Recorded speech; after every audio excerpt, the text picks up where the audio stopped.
Hi! Saturday எங்க வீட்டோட காலை நேரம் பார்க்கலாமா? 5 மணிலேருந்து அலாரம் அடிச்சு 5:30க்கா எழுந்துட்டேன். ஒரு வழியா எழுந்து, கொஞ்ச நேரமா உட்காரல அப்படியே கடகடன்னு வேலை செஞ்சுட்டு, இன்னைக்கு கொஞ்சம் நெறைய காய் கட் பண்ற வேலை, கொஞ்சம் மாவுலாம் அரைக்கிற வேலைன்னா 6 மணிக்கே உள்ள கிச்சனுக்குள்ள எப்பவுமே 6:30க்கு மேல தான் போவேன்.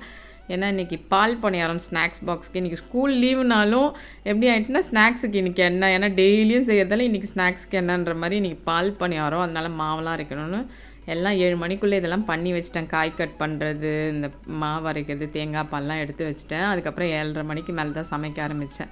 காலையில் வந்து இட்லியும் குருமா, பச்சை பட்டாணி, உருளைக்கிழங்கு, கேரட்லாம் போட்டு எல்லோ கலர் குருமா.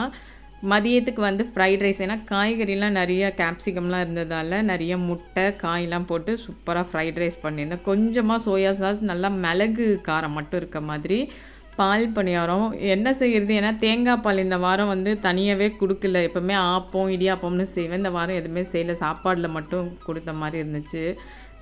அதனால இன்னைக்கு வந்து தேங்காய் பால் வச்சு நைட்டு ஒரு 3:30 மணிக்கு சரி இந்த பணியாரம் செஞ்சிடலான்னு அரிசியை வந்து ஒரு 3:30 மணிக்கு ஊற வச்சுட்டு போயிருந்தேன். அப்புறம் வந்து காலையில் எழுந்தவுடனே அரைச்சிட்டேன். எல்லாம் கடகடன்னு பண்ணிட்டேன். குருமா நல்லா சூப்பராக இருந்தது. இட்லியும் குருமாவும் எல்லாம் பேக் பண்ணவும் செஞ்சுட்டேன். நல்லா முட்டைலாம் பெருசு பெருசாக நான் வந்து அந்த ரொம்ப கிளறாமல் பெருசு பெருசாக இருக்க மாதிரி பீசஸ் இருக்க மாதிரி கிளறியிருந்தேன். கடகடன்னு சாப்பாடெலாம் கட்டிட்டேன்.